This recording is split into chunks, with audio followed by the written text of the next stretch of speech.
Gonzaga Bulldogs are favored by 6 with a total at 138.5 as they face the South Carolina Gamecocks in the first Final Four matchup on Saturday, April 1st. The South Carolina Gamecocks enjoyed their first NCAA Tournament win since 1973, so much so that they decided to do it 3 more times, and now they find themselves in the Final Four.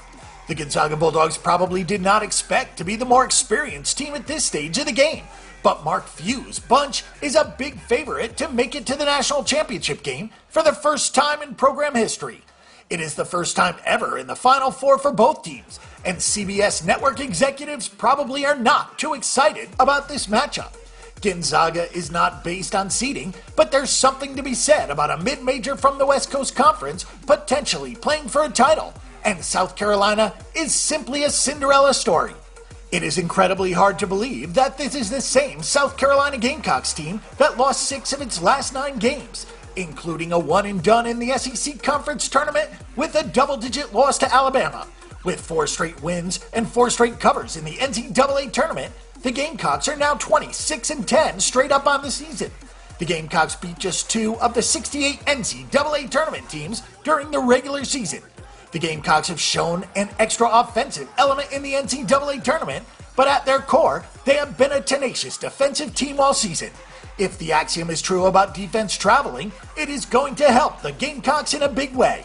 The challenging shooting backdrop of Madison Square Garden now becomes the extremely unique shooting venue of the University of Phoenix Stadium, which is primarily a football venue. The 6-day layoff could have an effect on both teams, as being in front of the media and falling victim to some of those distractions often happen to first-time teams that progress this far. This is South Carolina's first NCAA Tournament appearance since 2004, when Coach Frank Martin was an assistant with Cincinnati and Sindarius Thornwell was only 9 years old. Before Martin showed up in Columbia, the Gamecocks had one winning season dating back to a 2006 NIT championship. Sindarius Thornwell has been something special in this tournament, scoring 29, 24, 24, and 26 points in his 4 NCAA Tournament games with 30 rebounds and 10 assists. He's 32 of 39 from the free throw line and has had some enormous plays defensively. While Thornwell stands out and does deserve all the accolades, other players have really stepped up as well. PJ Dozier had 17 in the win over Florida and opened the tournament with 21 against Marquette. Chris Silva had 13 and 9 in the Elite 8 and has averaged 13 points and nearly 8 rebounds per game. The Gonzaga Bulldogs have been an impossible team to rate throughout the season. They stood up well in non-conference play with wins over Florida, Iowa State, and Arizona, but we're still not sure what the Bulldogs were as a conference team. They enter the Final Four with a record of 36-1 and just blew out Xavier by 24 points in the Elite 8. One thing is for sure, Mark Few did not expect to be a 6-point favorite at this stage of the game. The Final Four is a new thing for the Gonzaga Bulldogs, but NCAA Tournament success is not. The Bulldogs made the Sweet 16 for the 3rd consecutive season and the Elite 8 for the 2nd time in those 3 years. Gonzaga has not missed an NCAA Tournament since back in 1998, and Mark Few took over the program in 1999. Few's Sweet 16 triumph over West Virginia was his number 500th win. There are already some skeptics out there calling out Gonzaga's route to the Final Four because Northwestern was not a strong number 8 seed, but teams can only play the opponents that pop up on the schedule.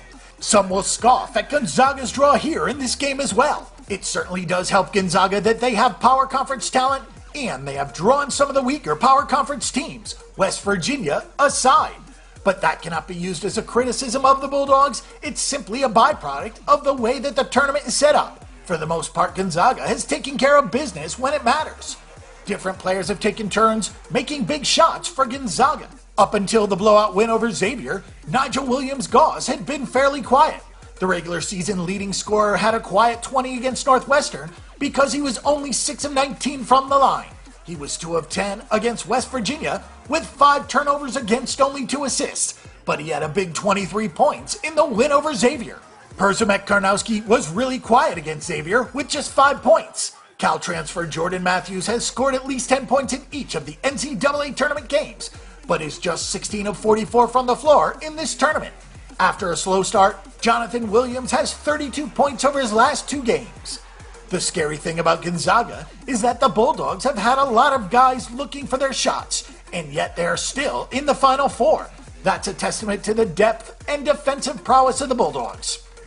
The head coaching battle between Frank Martin and Mark Few will be interesting to watch in this game. Gonzaga has preached grit and determination on both ends of the floor, and those are the hallmarks of the South Carolina style of play. Gonzaga's scoring threats have been very inconsistent in this tournament, and that is a bad sign going into a massive venue against a top 5 defense in college basketball.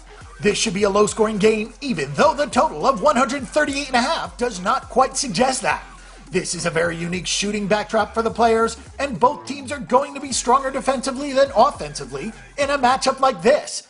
The Gamecocks also have the best player on the floor in Darius Thornwell. With that in mind, we'll take the South Carolina Gamecocks plus the 6 points.